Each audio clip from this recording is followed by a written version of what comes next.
ሰላም እንዴት አደራችሁ? ሰላም ነሽ? እኔት ደህና ነህ? አቢ እንዴት አለ? ደህና ነሽ? እኔት እስኪ እንደው ተቸግረሻል ተብለን ነበር የመጣን። ምንድነው? እሺ እስኪ ንገሪኝ። ያው ከሌላ ቦታ ነበር ያለሁት ተፈናቅዬ መጣሁ። እሱም ስራ በደበት አስቀሩት።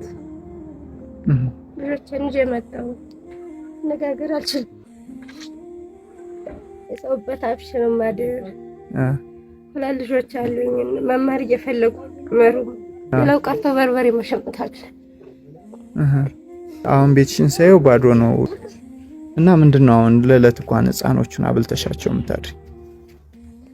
ማለት ምንም ማለት ያው በታፍሳለሁ ወሬ ስተምትደርስ በዚያው ድንት ሸምታለሁ።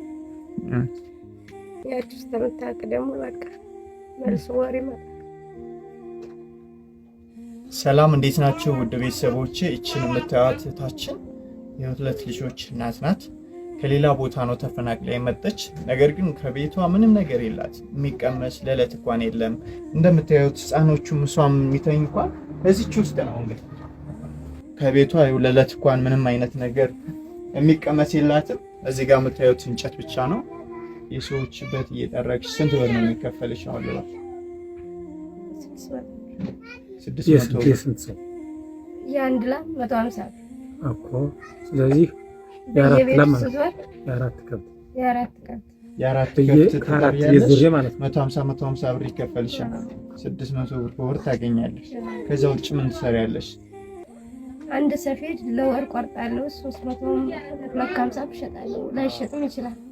900 ብር ማለት ነው። በ900 ብር ለወር ይበቃቸዋል። ከህፃን አይበቃም። ለነፍስ ማሳደሪያ ነው። 8 ወድን 400። አሁን የሚያስፈልግሽ ምንድነው? ለለት ቀለብ እኛ እናግዝሽ።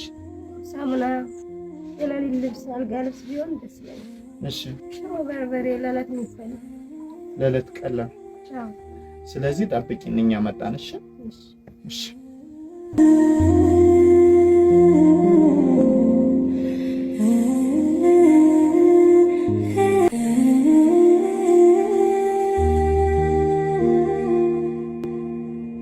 የኔት አቤት። ደስ ብሎሻል? አዎ በጣም ጥሩ።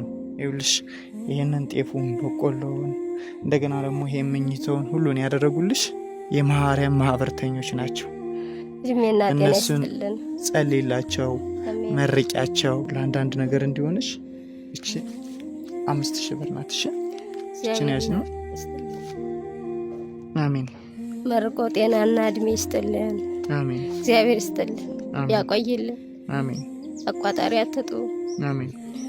መድኃኒዓለም ከእናንተ ጋር ይሁን። አሜን። እድሜና ጤና ይስጥልን። አሜን። እግዚአብሔር ይስጥልን። አሜን። መድኃኒዓለም ጨምሮ ይስጥልን። አሜን። ለእኛ እንዳሰባችሁ ጨምሮ ይስጥልን። አሜን። ከወለዳችሁ ፍጥረታችሁ ይባረክ፣ ካልወለዳችሁ ሙላዱ ክበዱ። አሜን። እንደኛ መሆን ያድናችሁ። አሜን። እግዚአብሔር ይስጥልን። አሜን። ምበላው ምጠጣ የለኝም ነበር። ከምንም በላይ ምኝታ ማሰባችሁ እግዚአብሔር ይስጣችሁ። አሜን። እሺ፣ ሰላም እግዚአብሔር ይስጥልን። አታልቅሽ። እሺ፣ እሺ፣ እሺ። መልካም ጊዜ ይሆንልሽ። አሜን። እግዚአብሔር ይስጥልን።